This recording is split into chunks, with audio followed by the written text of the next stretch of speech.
여러분 안녕하세요. 오늘 예고해 드렸던 고구려 그리고 백제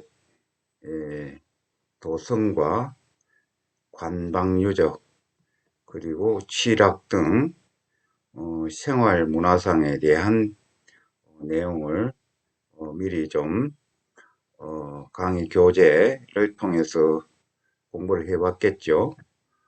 그렇게 믿고 오늘은 지난 시간에 예고해 드린 바와 같이 고구려와 백제의 도성과 관방유적, 취락 등에 대해서 살펴보기로 하겠습니다. 아시겠지만 도성은 고대 국가 당시에 왕이 거기에 기거하면서 국가를 통치했던 그런 아주 중요한 유적이 되죠. 주변에 성곽을 두르고 또 경우에 따라서는 성곽 내부에 또 다른 왕이 기가하는 궁성이 이렇게 축조돼서 견고한 방어 기능을 수행한 그런 성곽이 되겠습니다. 그리고 관방유적은 도성 이외에 국가가 국가를 통치하기 위해서 지방 곳곳에 여러 성곽이라든지 이 방어 목적의 시설들을 설치한 그런 유적들을 관방유적, 그리고 이 관방유적에는 행정적인 그런 기능도 같이 겸했던 그런 중요한 국가적인 유적이 되겠습니다. 그 외에 취락은 여러분들 지난 시간에 공부한 바와 같이 당시 고구려나 백제 사람들이 이 마을을 이루고 생활했던 그 생활 공간을 이제 의미하죠. 자, 그 생활 공간이라고 하더라도 자연적으로 형성된 자연촌락이 있는 반면에 국가가 개입을 해서 의도적으로 만든 그런 행정 취락 이런 것들이 있어요. 있는데 우리가 행정 취락을 고고학 발굴을 통해서 구체적으로 알 수 있는 그런 자료는 없기 때문에 대부분의 취락들은 자연 취락이 우리가 공부하는 분야에 해당되는 고고학적 유적이다. 이렇게 이해를 하면 되겠습니다. 그런데 지난 시간에 이야기해 드린 바와 같이 이 고려에서는 취락에 대한 고고학 발굴 자료가 거의 전무하다시피 없는 실정이어서 고구려 사람들이 실제 어떤 마을 형태로 생활을 했는지에 대해 가지고 그다지 알려진 정보가 없어요. 최근에 북한 당국과 중국 동북지방에서 중국 당국이 고구려 취락에 대한 몇몇 유적이 발굴된 정보가 전해지기는 하지만 그런 정보가 아직 우리에게 이게 공개가 된 그런 상황이 아니어서 기존에 단편적으로 조사된 몇몇 예를 가지고 고구려 취락에 대해서 공부할 수밖에 없다는 그런 한계점이 있다. 이것을 먼저 이해를 하시기 바랍니다. 그리고 그에 부수적으로 나타나는 주거지 역시 마찬가지이죠. 자, 우리가 고구려 도성과 관방유적, 취락에 대해서 공부하기 전에 간단하게 고구려 역사와 문화에 대한 내용을 정리할 필요가 있죠. 왜냐하면은 그러한 국가적인 시설이나 생활 유적들이 고구려의 역사가 진행되는 과정에서 나타난 그런 흔적들이기 때문에 우리가 역사고고학에서 기본적으로 당시 역사와 결부시켜서 유적을 바라볼 수밖에 없는 그런 상황이기 때문에 먼저 간단하게 고구려 역사 문화에 대한 내용을 정리해 보고자 합니다. 우선 잘 아시겠지만 고구려는 삼국 중에 가장 먼저 고대 국가를 형성했습니다. 삼국사기문헌 기록에는 기원전 37년에 건국이 됐다고 해서 기원전 67년에 건국한 신라보다도 늦게 건국한 것으로 기록되어 있습니다만은 이것은 기록의 오류라고 할 수 있죠. 지난 시간에 공부했다시피 고구려는 이미 고고학적으로 기원전 2세기에 국가가 형성된 흔적들이 이렇게 확인이 되고 있기 때문에 고구려의 국가 형성은 기록보다도 훨씬 이른 기원전 2세기까지 소급될 수 있다. 이렇게 말씀드릴 수 있습니다. 그 국가가 처음 도읍을 정해서 형성된 것은 지난 시간에 공부한 바와 같이 지금의 중국 길림성 환인 통화 지역에 있는 홍강변의 소위 졸본 지역, 거기에 하고성자 토성, 그리고 배후성인 오녀산성, 그 일대를 중심으로 건국을 했다. 지난 시간에 공부를 했습니다. 자, 그 다음에 고구려가 홍은강 유역에서 3세기 중엽 정도가 되면은 지금의 압록강 유역의 시반 지역으로 천도를 하게 됩니다. 천도한 그 지역에 우리가 고고학적으로 조사된 결과를 살펴보면은 많은 당시의 국가적인 시설들, 즉 여기서 이야기하는 도성과 그리고 그에 딸린 관방유적, 그리고 그때 당시 왕을 비롯한 지배 집단들이 묻혔던 대규모 고분군들, 이런 유적들이 도처의 압록강을 중심으로 해서 분포해 있습니다. 그래서 지반 지역이 두 번째 천도환 지역의 수도로서 우리가 공부하고자 하는 관방유적이라든지 도성이라든지 또 국가시설들이라든지 이런 것들이 많이 분포하고 있다. 이렇게 이해하시면 되겠습니다.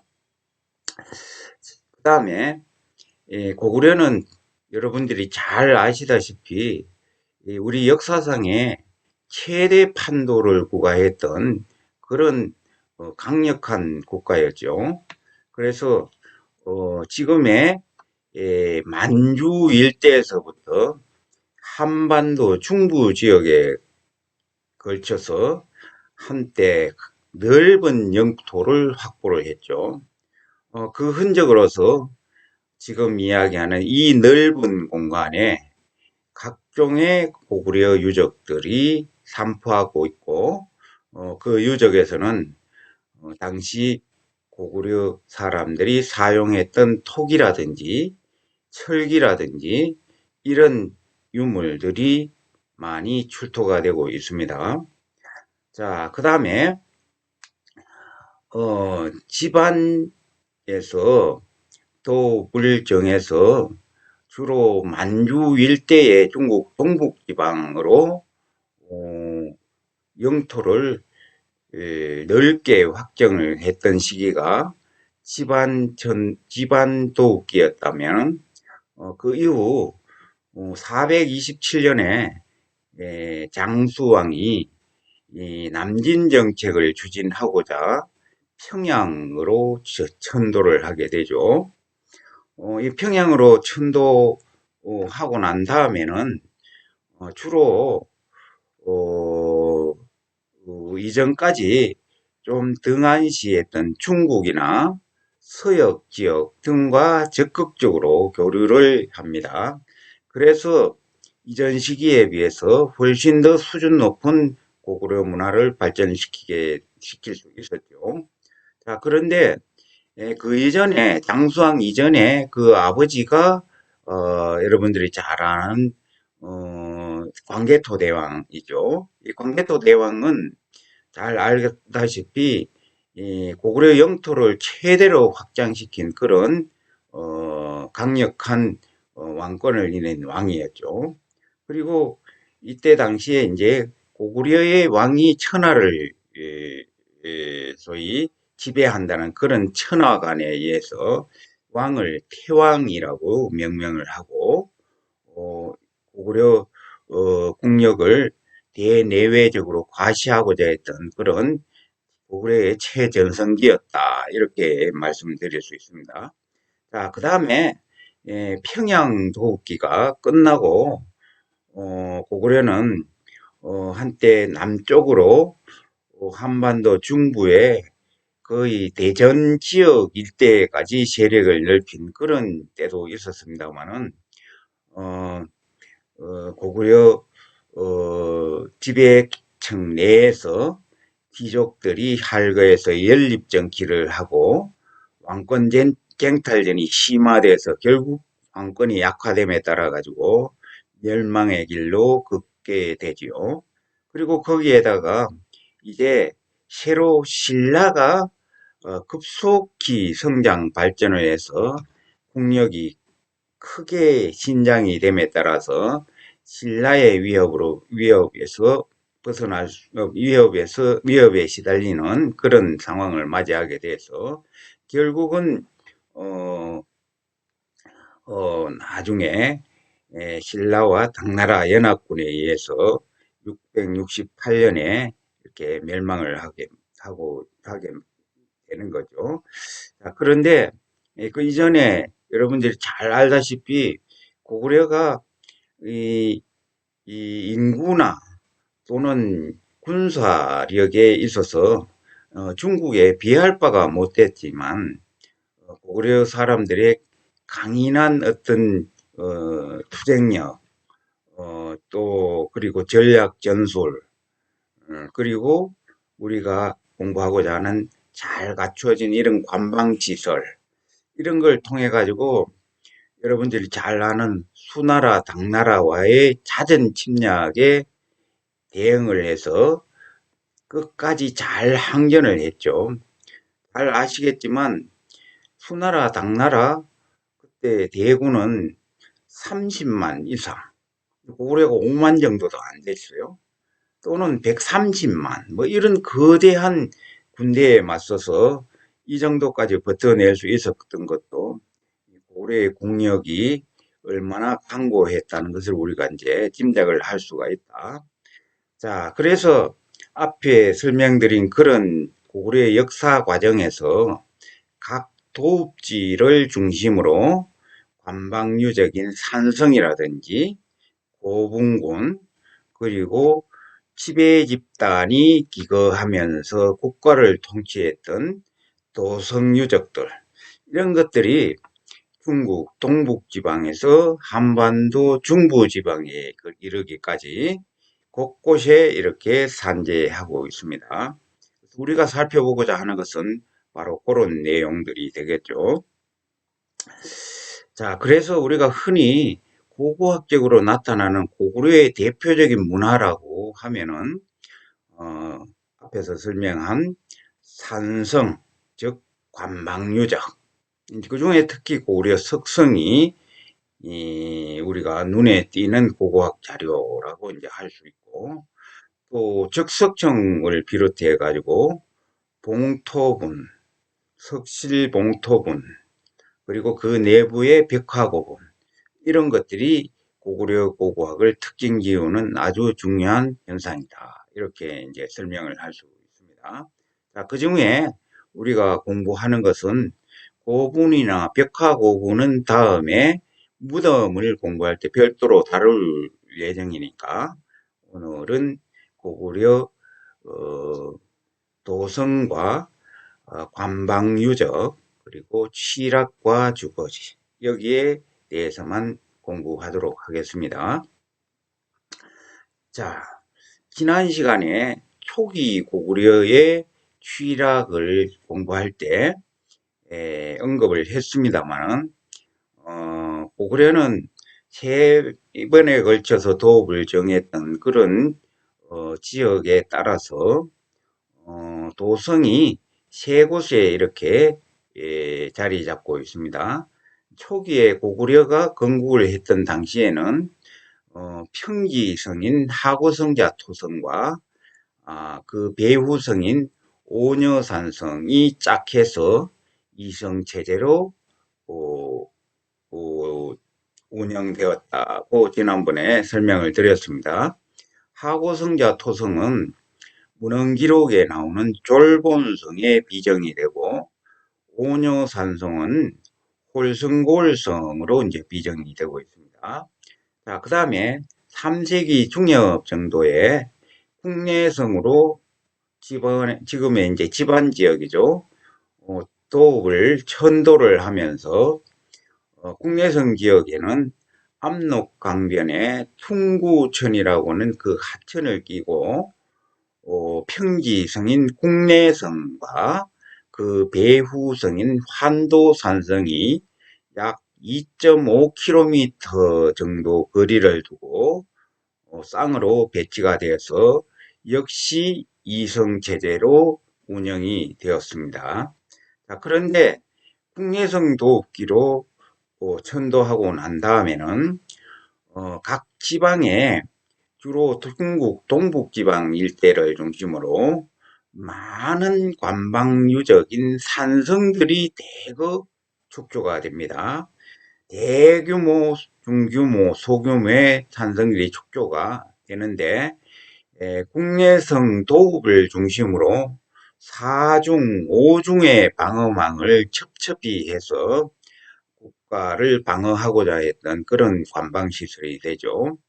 그 중에 가장 큰 성이기도 하고 현재에도 성벽이 그대로 잘 남아있는 성의 하나로 백암산성이 있습니다. 백암은 말 그대로 성벽을 쌓은 돌 자체가 하얗다 이렇게 해서 이제 백암산성이라고 이름 붙였는데 지금도 잔존 상태가 대단히 양호한 상태로 이렇게 남아 있습니다. 그리고 이 국내성 도읍기에 중국 동북지방 일대에 쌓은 성들은 주로 이 국내성으로 통하는 교통의 요지, 교통로상의 요지에 적의 침입을 공격을 차단하고자 하는 차단성 역할을 이렇게 많이 했고 그와 더불어 국내성에서 행정, 군사적인 여러 가지 사안들을 집행할 때 지방에 지배하는 성으로서도 역할을 했습니다. 그렇게 보면은 군사적인 기능과 행정적인 기능을 같이 했다고 이제 이야기할 수 있습니다. 자, 그리고 마지막으로 427년에 평양으로 천도하고 난 다음에는 지금의 평양의 안악궁과 평양성을 중심으로 한 평지성 그리고 그 배후성으로서 대성산성이 있습니다. 이 두 성이 역시 평지성과 산성으로 짝을 이루어서 평양도읍기의 조성체제를 유지를 했습니다. 이렇게 보면은 고구려는 처음부터 끝까지 이성체제를 계속 견지해 왔다. 그것은 왕이 평상시 행정을 돌볼 때 평지성에서 기거를 하면서 국가를 통치를 하다가 전쟁이나 유사시 그 도피성으로서 뒷부분 이 산의 높은 지대에 만들어진 산성에 이거를 해서 정사를 돌보고 기거를 했던 그런 모습을 우리가 이 고구려 도성 체제를 통해서 읽을 수 있다 이렇게 말씀드릴 수 있습니다. 오녀산성입니다. 지난 시간에 설명을 드렸으니까 더 이상 설명을 하지 않고 다음에 로 넘어가도록 하겠습니다. 자, 이제 예, 국내성으로 천도하고 난 다음에 국내성 일대에 형성되어 있는 관방 유적과 도성을 중심으로 한 중요한 국가적인 유적들이 분포되어 있는 상황을 그림으로 그린 상황입니다. 자, 여기에 보이는 이 강이 압록강입니다. 이 압록강 기류로서 흘러내리는 이 하천이 퉁구하천이라고 하는 하천입니다. 퉁구천. 그 압록강과 퉁구천이 만나는 요 교차지점 평지에 여기가 길림성 집안시가 되겠습니다. 지금 집안시 내에 있습니다. 여기에 약 4.2km 정도 성 둘레를 가지는 평지성인 국내성이 축조가 되었습니다. 이 국내성은 네모나게 방형성입니다. 방형성으로서 성곽 주위에는 또랑을 파서 해자를 두르고 성벽은 잘 다듬은 돌로 쌓은 석성이 되겠습니다. 자, 석성도 외부에 밖으로 드러나는 부분만 돌로 쌓고 그 안은 토성 형태로 흙을 다져서 쌓아 올린 그런 성곽 구조가 되겠습니다. 그리고 성곽 내부의 일부분을 발굴을 했는데 여러 가지 대형의 큰 건물지들이 많이 발굴이 됐습니다. 그런 건물지들은 아마 그때 당시에 왕을 중심으로 한 지배 계층들의 이 국가 통치 기구로서의 여러 시설들이 있었던 그런 유적들이 아닌가 추정이 됩니다. 주로 왕궁이 되겠죠. 그리고 국내성에서 약 2.5km 북쪽으로 올라간 퉁구 하천 상류 지역에는 국내성보다 훨씬 둘레가 큰 환도산성이 축조되어 있습니다. 이것은 산성입니다. 이것은 평지성이고 환도산성은 둘레가 약 8.7km 정도가 되는 거대한 산성입니다. 이 산성은 여러 개의 산 봉우리를 에워싸고 산 능선을 따라 가지고 하나의 골짜기를 에워싸는 그런 형태의 산성이 되겠습니다. 이런 산성 형태를 우리가 포곡식 산성이다 이렇게 이야기를 하죠. 골짜기를 감싸고 돈다는 의미죠. 그리고 그 아래쪽에는 잘 알려진 바와 같이 산성자 고분군 또는 산성하 고분군이 자리 잡고 있습니다. 자, 이 환도산성은 달리 이쪽에 이 원래 지명은 산성자 산성이라고 이제 이름을 붙였는데 이 산성자 산성이 이 고구려 역사 기록에 보면은 환도산성의 비정이 된다고 해서 지금 이제 환도산성이라고 이제 이름을 붙여서 부르고 있죠. 그래서 산성자 산성과 환도산성은 같은 성을 의미하는 거죠.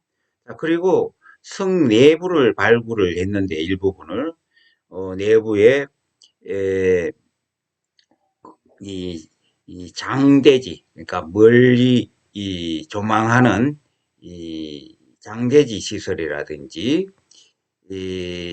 또 우물지라든지 많은 대형 건물지라든지 또 팔각 구조의 건물지라든지 이런 것들이 있어서 환도산성 안에는 왕이 더 피해서 기거할 수 있는 왕궁뿐만 아니라 거기에 왕과 지배계층이 생활하는 데 필요한 여러 시설들이 다 갖춰져 있었다. 근데 그 중에 팔각 건물지는 아마 고구려 석탑이 팔각 구조이니까 팔각 건물지를 중심으로 한 그 건물들은 아마 환도산성 내부에 사찰도 이렇게 들어서 있었을 가능성을 보여주고 있다. 이렇게 설명을 드릴 수 있습니다.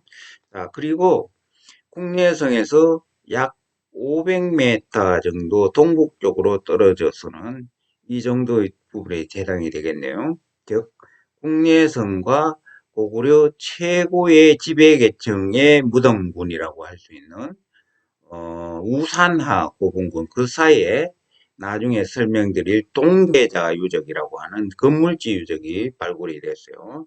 그 건물지는 이 국가적인 어떤 사당이라든지 제사시설로 추정을 하고 있어요.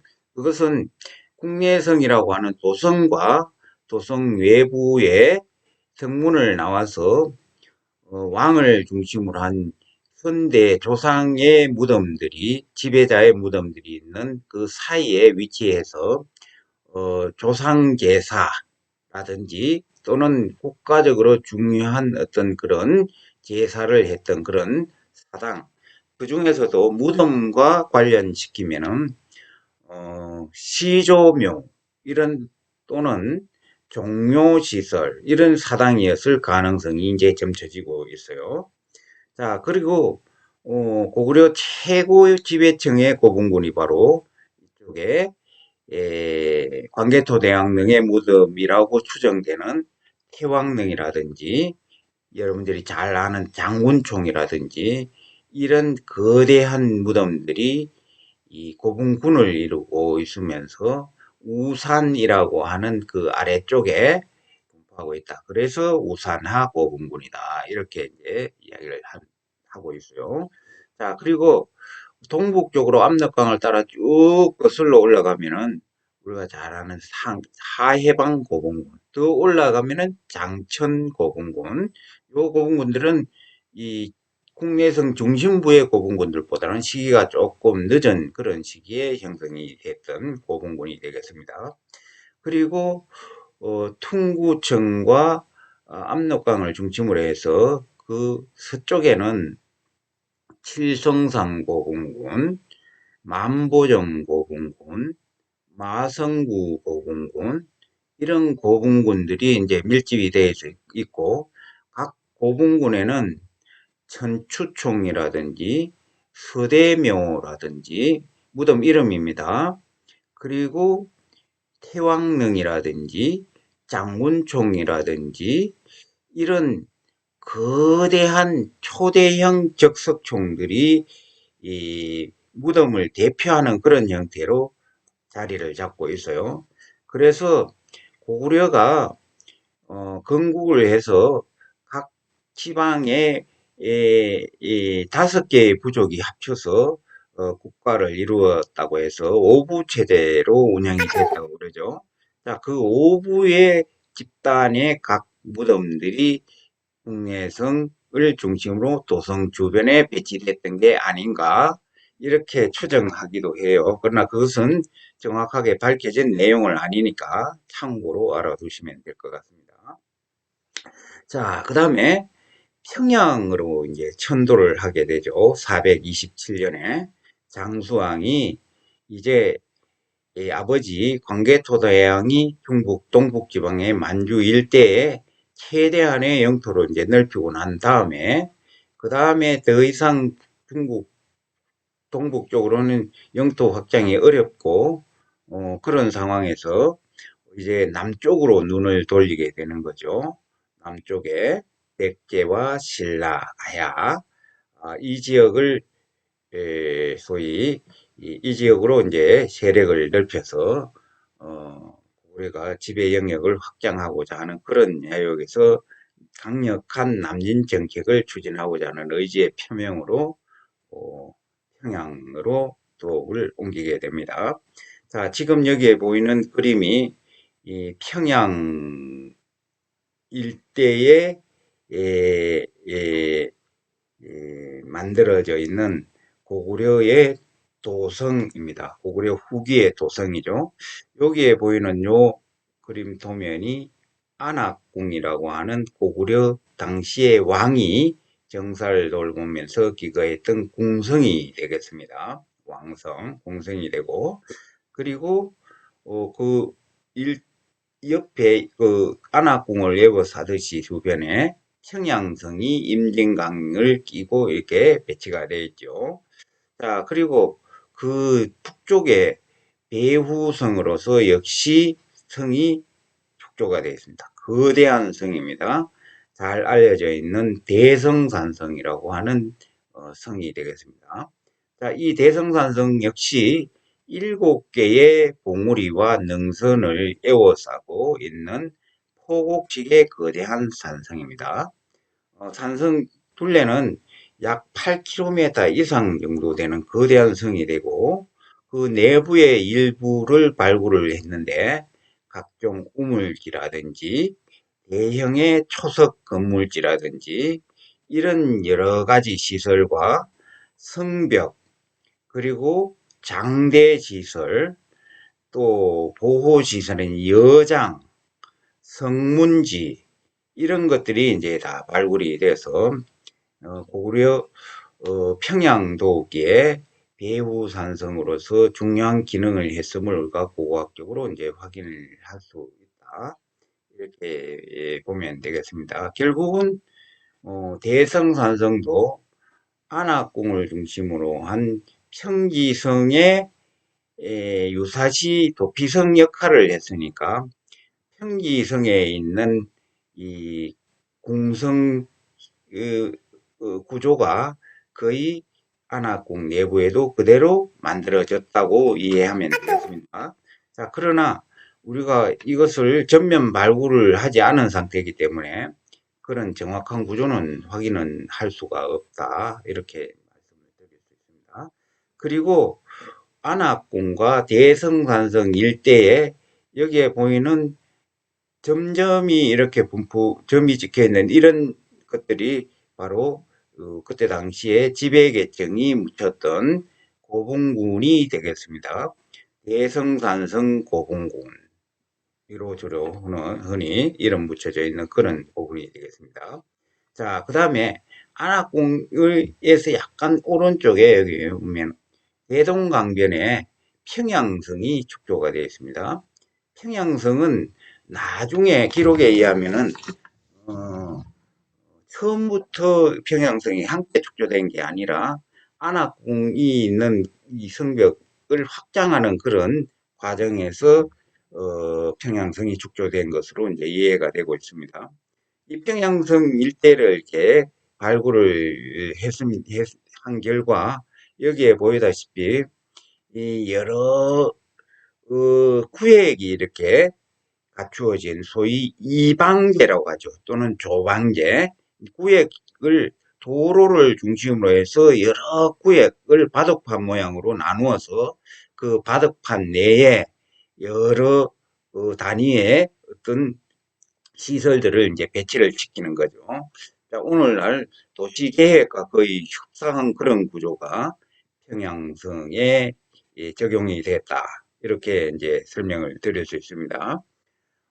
그것을 우리가 이제 이방제, 조방제 이렇게 이름 붙이고 있다. 이렇게 이해를 하면 되겠습니다. 자, 도성에 대해서 이제 대강의 계략적인 내용은 이런 정도로 살펴보고 좀 구체적으로 하나하나 관련되는 사진을 보면서 설명을 드리도록 하겠습니다. 자, 앞에 설명했던 국내성의 모습입니다. 이 국내성에는 지금 길림성 지반시의 아파트들이 대거 지금 성벽 안에 성 내부에 이렇게 다 들어서 있어서 굉장히 제한적으로 이제 발굴이 진행이 될 수밖에 없고, 또 상당 부분의 여러 시설들이 파괴를 면할 수 없었던 그런 상황을 보여주죠.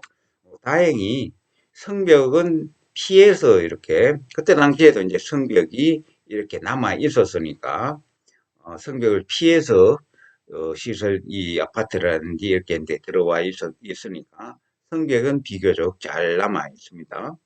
자, 이 성벽은 4.2km 둘레가 정도 되는데, 보시다시피 이것은 국내성의 남성벽이 되겠습니다. 대체로 지금의 압록강변 일대 통구 하천 그 주변에 쌓여 있는 성벽이 되겠습니다.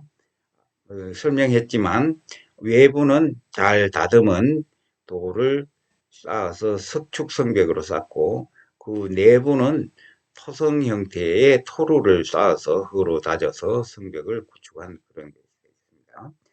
그리고 남쪽과 서쪽은 풍구청과 압록강에 의해서 자연적인 이 해자 역할이 되고, 그다음에 북쪽과 동쪽 이 지역은 넓고 깊은 또랑, 즉 해자를 파서 외부를 더 방어 기능을 강화한 그런 성곽이 되겠습니다.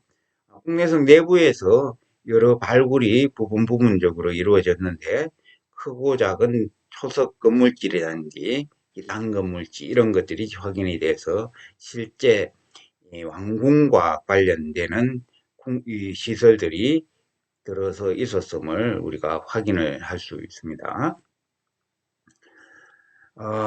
앞에 설명드렸던 국내성 배후성으로서 환도산성, 즉 산성자 산성 그 아래쪽에 있는 여기에 거대한 고분군이 자리 잡고 있는데 약 3,000기 이상의 득석종들이 자리 잡고 있습니다.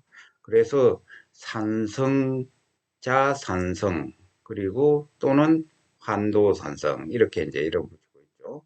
여기 보다시피 일부 여기에 성벽이 이렇게 여기가 이제 들어가는 문지가 되겠고 쭉 능선을 따라서 봉우리를 에워서 하면서 성곽이 거대하게 축소가 되어 있습니다. 약 8km 정도 이상이 되죠. 그리고 성 내부가 되겠습니다. 여기에 이 부분에 여러 발굴이 이루어졌는데 앞에 말씀드렸다시피 장제 시설이라든지 대형의 초속 건물지라든지 기상 건물지라든지 팔각형 구조의 건물지라든지 이런 것들이 들어서 있어서 이 왕궁과 그에 부수되는 사찰 이런 여러 국가 시설들이 들어와 있었음을 우리가 조정할 수 있는 그런 발굴이 최근에 계속 이루어지고 있다. 평기성 내부에 주로 왕을 중심으로 한 지배 계층이 도피성으로서 활용을 했던 그런 공간이 되겠죠. 성벽을 따라서 능선 윗부분에는 거의 대부분 성곽들이 많이 허물어져 있고 아랫부분에 일부 이제 발굴이 이루어지고 해서 잘 남아있는 성벽을 일부 이제 보수를 해가지고 복원을 해놓은 그런 상황입니다, 지금. 국내성의 남문 일대에 남아있는 구조입니다. 대부분 많이 허물어져 있고 외부 일부에 이제 잘 다듬은 돌들을 쌓아서 성벽을 구축하고 내부에도 일부 쐐기 형태의 돌들을 물리게 이렇게 쌓아서 견고한 성벽을 구축했습니다. 앞에 봤던 국내성이 내부는 토루를 쌓아가지고 한 반면에 환도산성은 돌로 이렇게 내부도 쌓은 그런 특징을 가진다. 그리고 성 안에서 계곡을 따라서 흘러내리는 물을 배수하기 위해 가지고 배수구도 이렇게 설치되어 있는 그런 구조를 보이고 있습니다.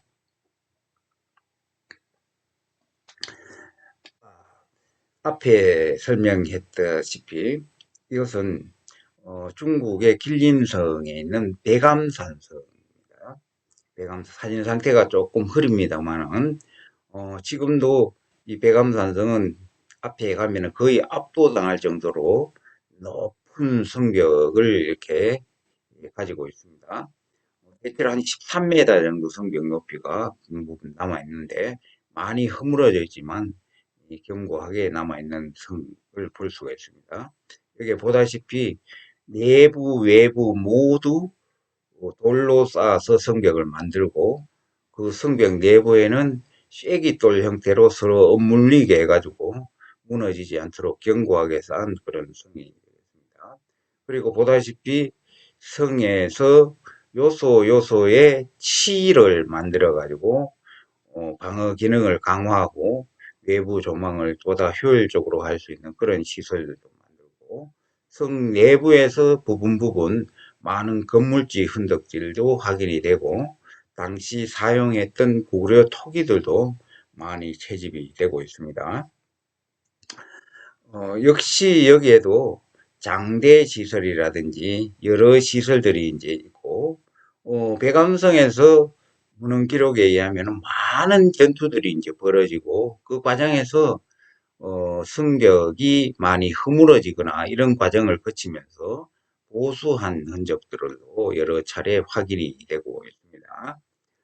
자, 이렇게 해서 국내성 도읍계는 백암산성을 비롯한 도성을 에워싸는 4중, 5중의 겹겹의 산성을 배치를 해서 고구려 중심부를 견고하게 방어했다.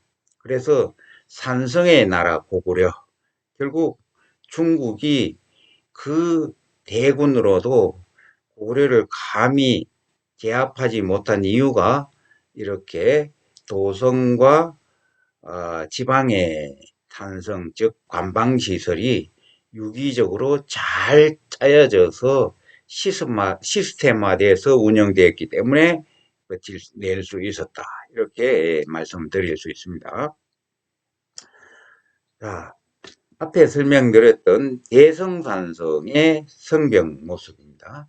역시 국내성 도읍기부터 고구려 성곽은 성벽 전체를 안과 밖 그 속을 전부 다 잘 다듬은 돌로 이렇게 쌓는 그런 석성이 위주가 됩니다.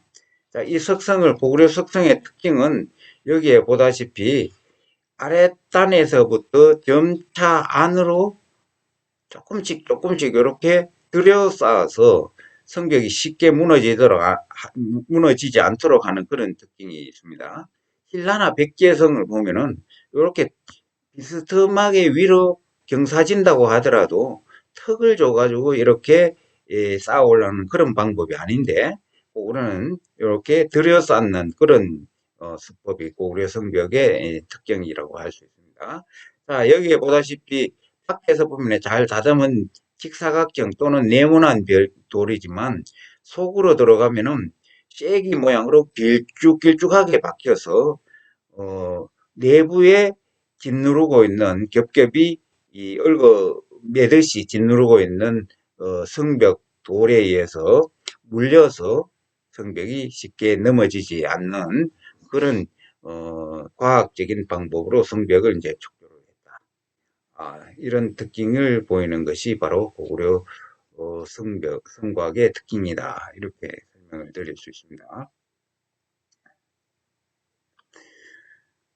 자, 앞에 잠깐 작은 그림으로 설명을 드렸습니다만, 바로 이 평양의 대동강변에 자리 잡고 있는 평지성인 안악궁을 중심으로 한 평양성, 그리고 그 배후성에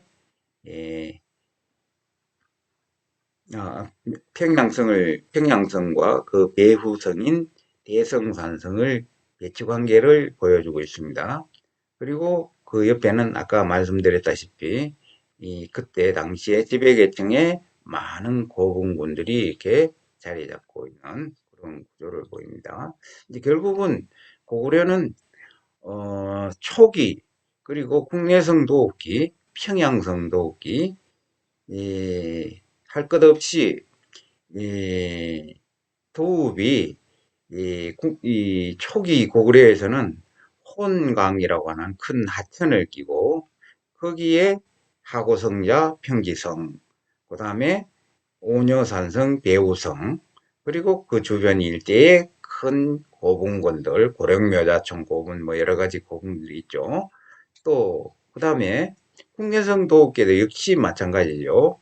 압록강이라고 하는 큰 하천을 끼고 그 지류인 통구청과 더불어 거기에는 국내성과 환도산성이라고 하는 평지성과 배후성이 자리 잡고 있고, 그 주변으로는 강변을 따라서 우사나 고분군을 비롯한 대여섯 개의 거대한 고분군들이 이렇게 자리 잡고 있는 구조. 강변을 따라서 역시 평양으로 천도하고 난 다음에도 안악궁과 평양성의 평지성을 끼고 그 배후에 대성산성 그리고 압록 대동강변, 보통강변을 따라서 거대한 지배계층의 고궁군이 자리 잡고 있다.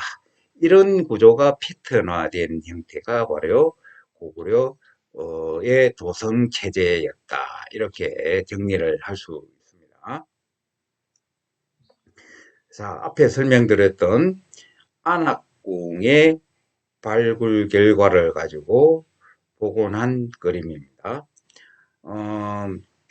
위에 내부에 건물지들의 구조가 정확하게 이거와 같은 구조였는데 정확하게 알 수 없지만 지금까지 고구려 고분 벽화에 나타나는 건물 구조라든지 또 지금까지 발굴된 고구려 건물지의 기초 이런 것들을 다 종합을 해가지고 복원한 그런 그림이 되겠습니다. 북한 당국에서 복원을 해서 아주 박물관 전시 자료로서 활용하고 있는 그런 그림이 되겠습니다. 여기에서는 크고 작은 54개 정도의 크고 작은 건물지 터들이 발굴이 되었어요. 그 건물지 터들은 주로 기단을 이렇게 갖추고 있고 기단 위에 건물의 칸수를 이야기하는 이 초석들이 이렇게 배치가 되어 있어서 건물의 구조와 크기 이런 것들을 이제 알 수 있었던 거죠. 그리고 각 건물의 기능에 따라 가지고 소위 정사를 돌보는 그런 기능을 하는 그 공간 그리고 왕이라든지 왕이 이 가족들이 기거하는 침정 공간 이런 것들이 뒤쪽에 또 배치가 되고 제일 뒤쪽에는 휴식을 하면서 여유를 즐길 수 있는 후원, 정원 시설들이 이렇게 배치된 그런 구조죠. 그리고 이 안악궁 전체를 이 벽으로 이렇게 에워싸는 이것도 일종의 성벽과 같은 그런 담장시설 기능이 되는 거죠. 아주 계획적으로 네모난 그런 형태로 이제 배치가 되어 있어서 요 전체를 우리가 이제 왕성이다 이렇게 이제 이야기를 하는 거죠. 자, 그리고 건물지와 건물지를 연결하는 도로시설 이런 것들도 다 확인이 됐어요.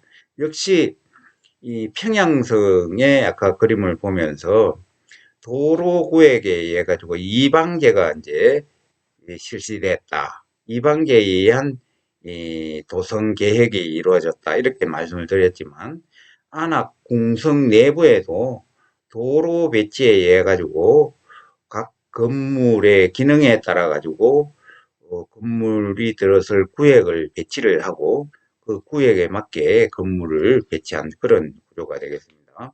상당히 이제 발전된 형태의 이제 도성 구조 또는 공성 구조를 보여주고 있다. 이렇게 설명을 드릴 수 있습니다. 국내성, 평양성으로 천도하고 난 다음에 좀 더 발전된 그런 도성 체제, 도성 구조를 갖추었다. 이렇게 설명을 드릴 수 있습니다. 자, 이제 도성 유적에 대해 가지고 고구려의 도성 유적에 대해서 이제 살펴봤는데 이제 관방 유적 중에 하나로서 우리 남부 지방에 그러니까 평양이 남쪽이죠. 이 일대에 우리가 최근에 고고학 발굴 조사를 통해서 많은 고구려 유적들이 이제 확인이 되고 있어요. 그 고구려 유적들은 거의 대부분이 이제 관방 유적의 하나로서 성곽 유적들이 거의 대부분이에요. 자, 이 성곽 유적은 남쪽에 지금 남한의 지금의 임진강 유역 그리고 임진강에서 한강 일대로 내려오는 교통로상에 있는 지금의 양주 일대에 생성되는 양주 분지 그리고 한강 이남에 우리가 있는 용인 일대에도 고구려 유적이 확인이 되고 있습니다만은 멀리는 대전 그리고 청주, 청완 그 일대까지 고구려 관방 유적이 이제 확인이 되고 있어서 고구려 세력이 한때 한반도 중부 지역까지 진출을 했다. 이렇게 확인할 수 있는 그런 유적이 되고, 동쪽으로도 지금의 경상북도 영주, 순흥 그 일대까지 고구려 고분이라든지 고구려 주거 집자리라든지 이런 것들이 이제 확인이 되고 있어서 우리가 고구려 세력이 대체로 지금의 이 화성의 남양 그 일대에서 대각선을 그어서 대전을 포함해서 지금의 포항 흥해 그 일대까지 한때 고구려 영역이었던 것으로 이제 추정을 할 수 있습니다.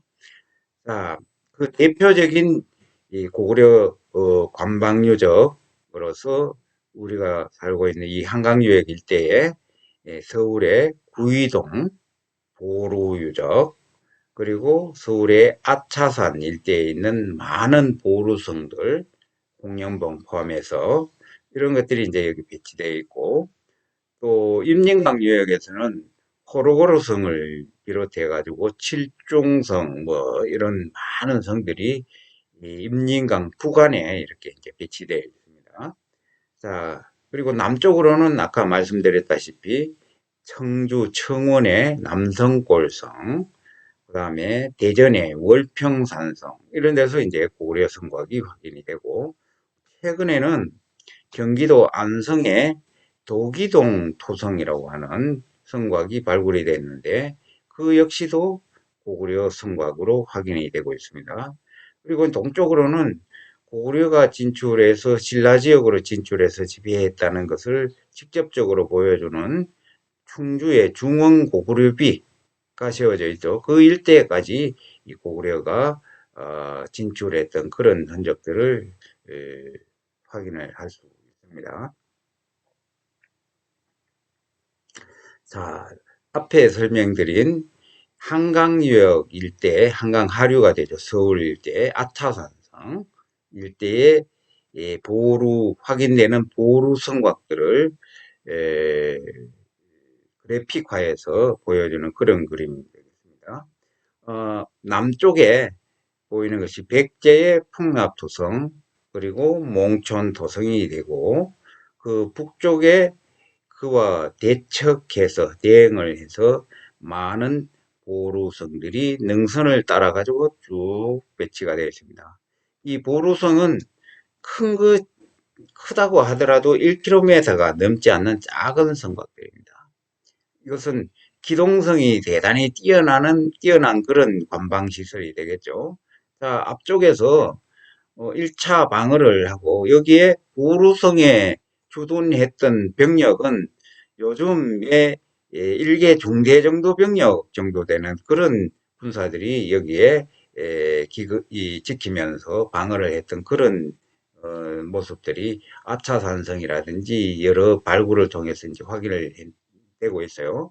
자, 여기서 1차로 방어망이 뚫리게 되면은 방어를 하다가 이 보루성을 지키고 있던 병사들은 그 뒤쪽 배후성으로 도피를 하게 되죠. 도피를 하게 되고, 그 다음에 2차 방어를 그 다음에 있는 이 보루성에서 하기도, 또 이게 뚫리면은 순차적으로 뒤로 물러나고 또 방어를 하고 이런 순차적인 구조로 아주 효율적으로 이렇게 방어할 수 있는 그런 시설로 기동력이 뛰어난 그런 성곽으로 이제 축적을 했다. 자, 고구려가 계속해서 남쪽으로 진출을 시도를 하기 때문에 여기에 거대한 성곽을 축적할 그럴 겨를도 없었죠. 그리고 그런 거대한 성곽이 필요가 없었던 거죠. 결국은 거대한 성곽이라는 것은 이 일정 정도 영역을 확보하고 난 다음에 그쪽 지역을 군사적으로 행정적으로 통치하고자 할 때 거기에 거대한 성곽들이 군사적인 행정적인 거점성으로서 이렇게 축조가 되는데, 고구려 고려성들은 그와는 좀 다른 군사적 기능이 강화되어 있는 그런 성곽들로 축조됐다. 이렇게 이제 보면 되겠습니다. 자, 여기는 이 백제와 고구려와의 대척 관계에서 고구려가 이 풍납토성과 몽촌토성, 이 도성을 무너뜨리고 백제 지역을 점령을 하기 위한 그런 모습으로 이렇게 그 대응에 있는 한강 북쪽에 자리 잡고 있는 그런 형태로 만들어져 있지만, 이와 똑같이 그 이후에 6세기 단계에는 지금의 임진강 유역에 많은 성곽들이 이와 같이 배치가 되어 있습니다. 임진강 유역에서는 남쪽에는 양주, 대모, 산성 뭐 이렇게 해서 많은 신라 성곽들이 배치가 되어 있어 그 북쪽과 대치 관계를 이루고 있고, 그 북쪽 임진강변을 따라 가지고 한 능선에는 역시 여기와 마찬가지로 고구려 보루성들이 수없이 많이 이렇게 쌓여 있는 그런 구조. 자, 이제 이 대체로 고구려가 이 475년에 백제를 침략을 해서 도성을 함락시키고 괴로왕을 전사시키는 사건이 벌어지죠. 그에 따라 가지고 백제는 남쪽으로 지금의 공주, 웅진으로 천도를 하게 되는 거죠.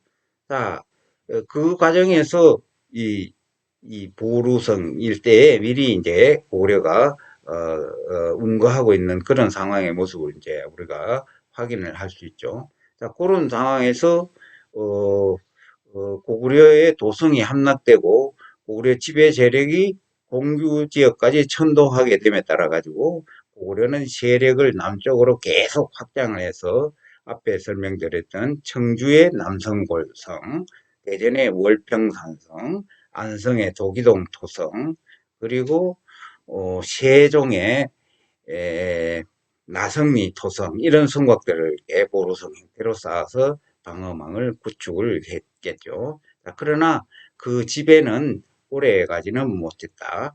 나중에 이 신라 세력에 밀려서 다시 퇴보할 수밖에 없었다. 그리고 그 이후에 고구려 세력이 뒤로 밀려서 쌓은 성들이 양주 분지의 교통로상을 중심으로 쭉 교통로 좌우에 도로성들이 쭉 축조가 되어 있고, 그 후퇴에서 마지막 마지노 경계선인 임진강유역에는 6세기 후반, 7세기에 신라와의 이 한판을 벌이는 그런 과정에서 방어성으로서 이 보루성들이 꽤 많이 쌓였다. 이렇게 이제 이해를 하면 되겠습니다.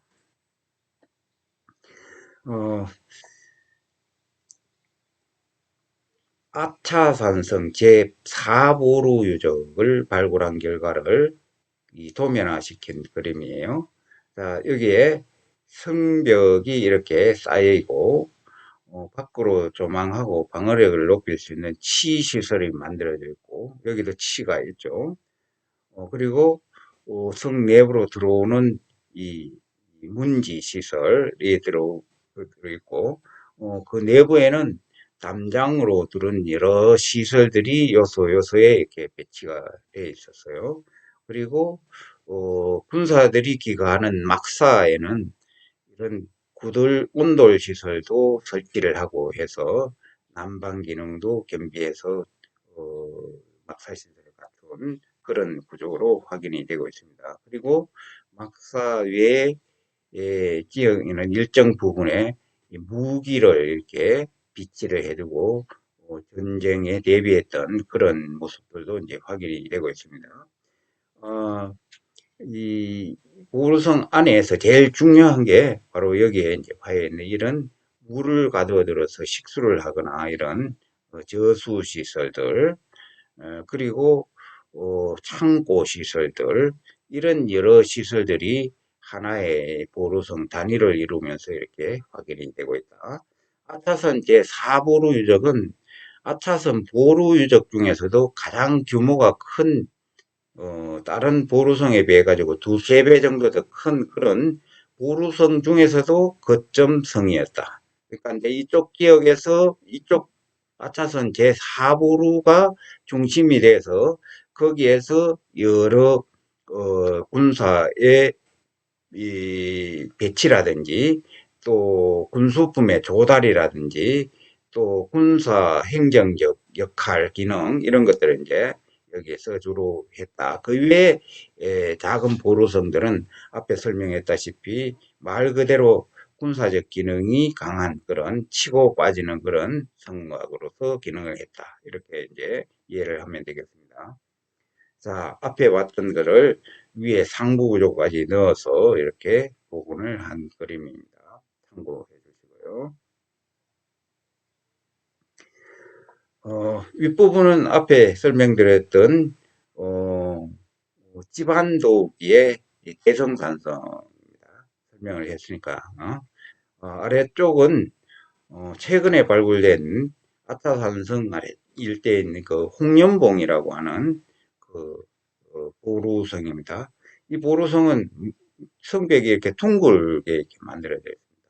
나중에 설명할 고구려 구이동 보루유적도 역시 둥글게 이렇게 보루성이 만들어져 있는 그런 구조로 되어 있는데 여기에 보면은 성벽이 바깥에 이렇게 한 줄 돌아가고 돌로 안쪽에도 이렇게 돌아가고 그리고 부분적으로 나무 기둥을 세워서 이제 목책 시설을 하고 안쪽에는 말 그대로 물을 저장했던 저수시설 그리고 병사들이 이거 했던 각종 건물지들이 그리고 뭐 성곽으로서 기능할 때 뭐 여러 가지 크고 작은 창고 시설 이런 것들이 이제 배치가 되어 있었습니다.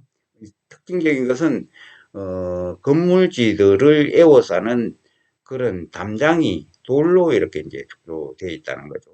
이 돌로 축조되어 있는 이유는 바로 이 성곽이 군사적인 기능을 했기 때문인 거죠. 경고해야 된다는 거죠. 적의 화살에 당시에 포탄은 없었지만 쉽게 무너지거나 이래서는 안 된다. 결국은 성벽과 마찬가지로 이렇게 견고한 그런 시설을 돌로 쌓아서 만들었다. 이렇게 이제 보면 되겠습니다. 자, 이 홍련봉 보루성은 이 바깥에 이 바깥에만 이렇게 이제 돌로 성벽 외부를 쌓고 그 내부는 흙을 채워가지고 거대한 토단을 이렇게 만들었어요. 대지를 만들어서 그 위에 이렇게 여러 시설들을 만든 그런 독특한 구조의 이제 보루성 구조다. 이렇게 설명을 드릴 수 있습니다. 자, 이것은 구이동 유적에서 발굴된 이 보루성의 막사의 이제 복원도입니다. 앞에 봤던 아차산 사보루는 규모가 크니까 그 길다란 직사각형의 이렇게 맞배지본 건물지였는데 여기서는 홍련봉 보루성의 성벽과 마찬가지로 둥근 형태의 건물질이 이제 발굴이 되고 내부에 기둥 구멍을 중심으로 해가지고 복원을 해보니까 이런 구조더라. 자, 여기에 단을 지어가지고 돌로 이렇게 단을 지우고 내부에 흙을 쌓고 그 위에 막사 시설을 올린 것은 평상시에 이 단이 진 부분에 병사들이 도열을 해가지고 외부를 방어하는 그런 역할을 했던 그런 모습이 되는 거죠. 그리고 그 내부에는 막사로 이렇게 활용이 되는 그런 시설들. 여기로 올라가는 계단 시설도 이제 실제로 발굴이 됐습니다. 부위동 보루의 막사 내부의 장면입니다.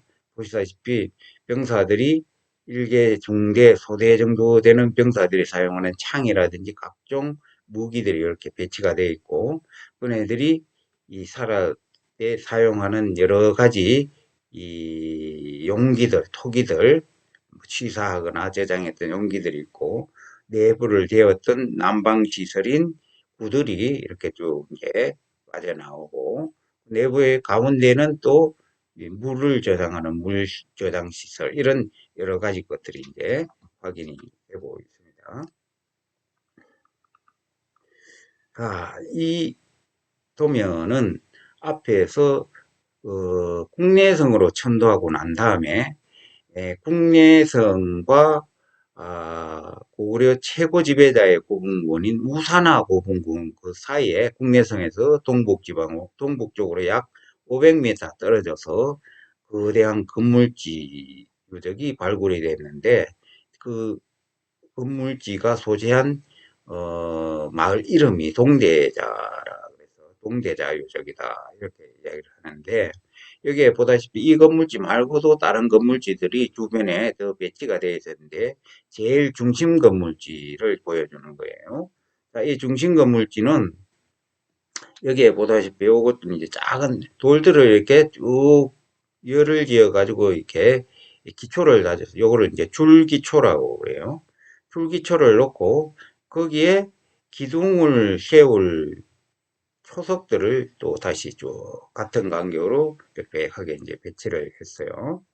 그리고 그 내부에는 여기에 온돌 시설들이 있어요. 여기에 이제 아궁이가 되고 여기에서 이렇게 쭉 빠져나가서 배연구를 통해서 밖으로 빠져나가는 온돌 시설이 기역자형으로 온돌 시설이 갖춰져 있고 왼쪽에 그림 이거는 오른쪽 그림하고는 저 건물지하고는 조금 차이가 있지만 여기에는 줄기초 시설은 없는 반면에 격심에 의해 가지고 적심 구덩이를 파고 이제 돌을 집어넣어서 기초를 하는 거죠. 거기에 초석을 놓아서 같은 간격 배치를 해서 어, 건물을 세운 그런 겁니다. 크게 보면 이제 이 건물과 이 건물은 한꺼번에 이렇게 붙어 있는 그런 건물 구조예요. 한꺼번에 붙어 있는 그런 건물 구조고 이쪽은 바깥을 기둥이 세워진 기둥 자리들이 여기에는 다 깎여 나가서 확인이 되지 않고 있는데 바깥에 이렇게 큰 기둥을 세웠던 이 기둥이 이렇게 한꺼번에 에워싸는 이런 구조가 되겠죠. 이렇게. 그리고 여기에는 여기는 외줄 구들로 되어 있는데 여기는 한 줄, 두 줄, 이렇게 세 줄, 이렇게 두 줄 구들로 이렇게 빠져나가서 여기에 배영구가 되어 있습니다. 이렇게 해서 두 개의 건물지가 대칭을 이루면서 이렇게 배치되어 있는데 요 줄기초가 되어 있는 요 건물들은 벽으로 외부와 차단이 되어 있고 그 가운데에 역시 기초를 해서 내부에 넓적한 판도를 하나 놓았어요. 여기에 뭔가의 대상이 되는 신주를 모시는 어떤 그런 공과 시설이 아닐까 이렇게 이제 추정이 되는 거죠. 그래서 이 건물지를 고구려 국가의 소위 사당시설이다. 제사 사당시설이다. 그것은 종묘라든지 또는 사지 또는 시조명 뭐 이런 걸로 이제 추정을 하는데 국내성 도성과 우사나 고분군 지배계층의 왕들의 묘역이죠. 그와의 관계를 보면은 종묘라든지 아니면은 시조묘 시설일 가능성이 높다. 이렇게 이제 학계에서는 이제 보고 있습니다. 자, 이 그림은 중국의 길림성 지역의 답사 과정에서 이제 찍은 그림인데요. 제가 벽화고분에 나오는 이런 형태의 그림을 찾다가 못 찾아서 이 그림이 있길래 이제 여기에 넣어서 설명을 하려고 넣은 건데, 자, 여기에 보면은 이거 이제 소위 고구려에서 부경이라고 하는 창고예요. 부경. 다시 말해가지고 고상 건물이에요. 기둥은 지면에 있지만 건물의 바닥은 2층 다락구조 또는 원두막 형태로 그 위에 이렇게 물건을 보관하는 그런 창고. 그래서 그 기록에 그런 고구려에서는 집집마다 부경이라고 하는 창고가 있었다. 이런 기록이 나오죠. 지금도 이 북한 지역의 북쪽이라든지 중국 동북지방이라든지 옛 고구려 땅에는 이런 창고들이 거의 집집마다 다 갖춰져 있어요. 여기에는 윗부분에 지금 옥수수를 저장을 하고 있어요. 그리고 아래쪽에는 돼지라든지 개라든지 가축 뿌리로 이렇게 활용을 하는 거죠. 지금도 우리 제주도에 가면은 제주도 똥돼지라고 하는 그 아래쪽에 화장실 아래쪽에 돼지를 키우는 그런 거와도 흡사한 그런 장면인데 어쨌든 가축을 사육을 하면서 창고로 이렇게 활용하는 부경이라고 하는 창고 시설도 집집마다 갖춰져 있었다. 부경을 설치한 이유는 이 곡물, 농업 생산물이라든지 이런 것들을 저장할 때 통풍이 잘 되는 그런 건물이어야만 쉽게 이렇게 곡물이 썩지 않고 잘 보존이 되는 거죠. 보관이 되는 거죠. 그런 데에서 부경이라고 하는 창고를 만들어 사용했다. 이 우리가 고구려 사람들의 생활 모습의 한 단면을 이제 알 수 있는 그런 어, 창고 시설이죠. 자, 이것은 유명한 안악 사모군에 이렇게 그려져 있는 벽화인데요. 그 안악 사모군의 벽화 중에 여기에 이 안악내가 아궁이에 불을 펴서 조리를 하고 있는 그런 장면이에요.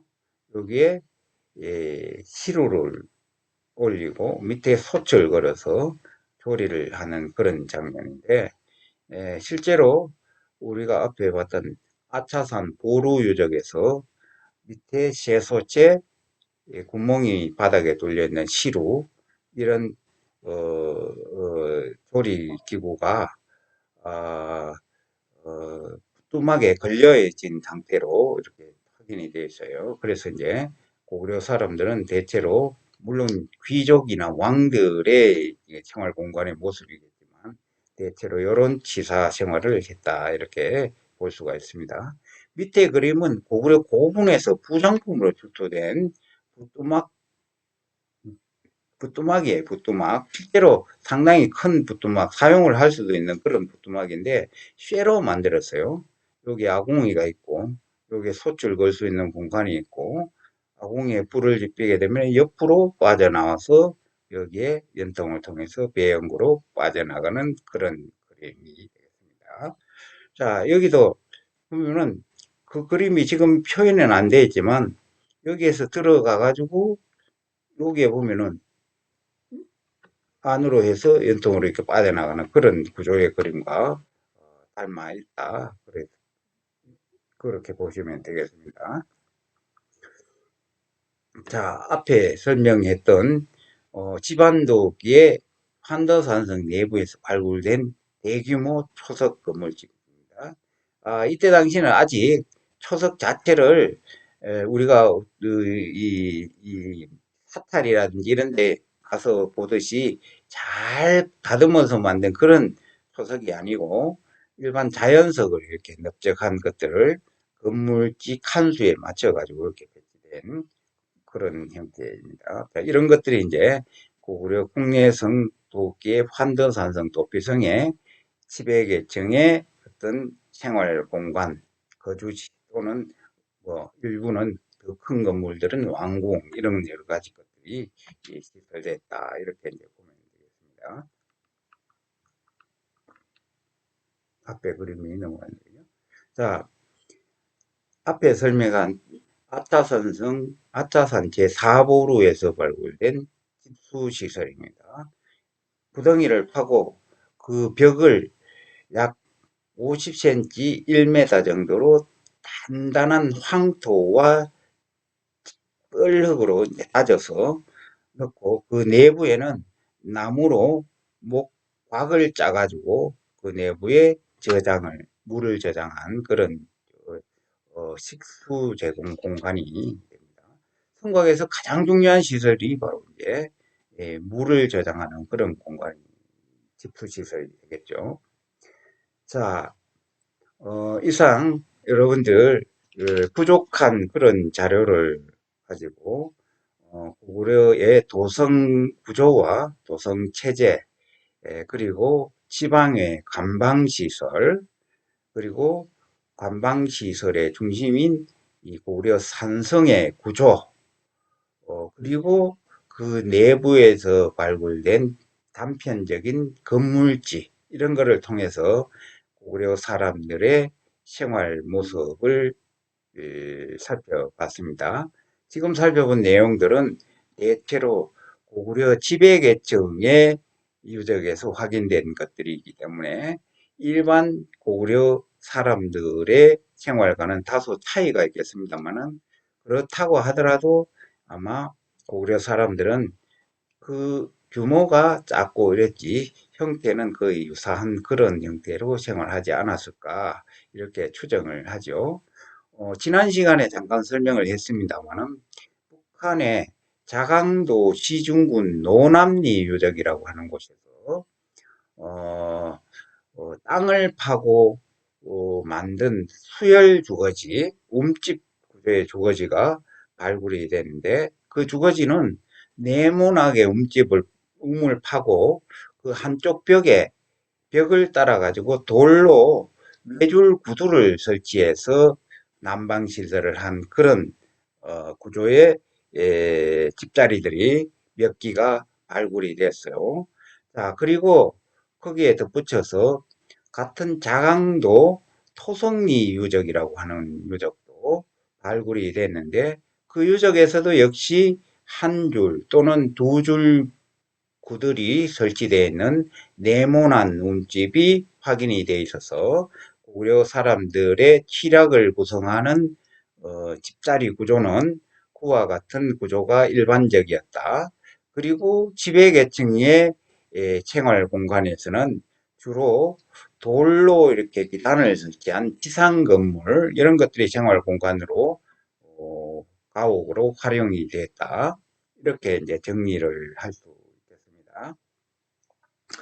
자, 이상 고구려 그 도성과 관방시설, 시락 그리고 주거지에 대해서는 이 자료가 그다지 많지 않기 때문에 이런 정도의 자료를 가지고 설명을 마치고 잠시 쉬었다가 다음에 100개의 도성 그리고 관방시설, 취락, 주거에 대해서 살펴보기로 하겠습니다.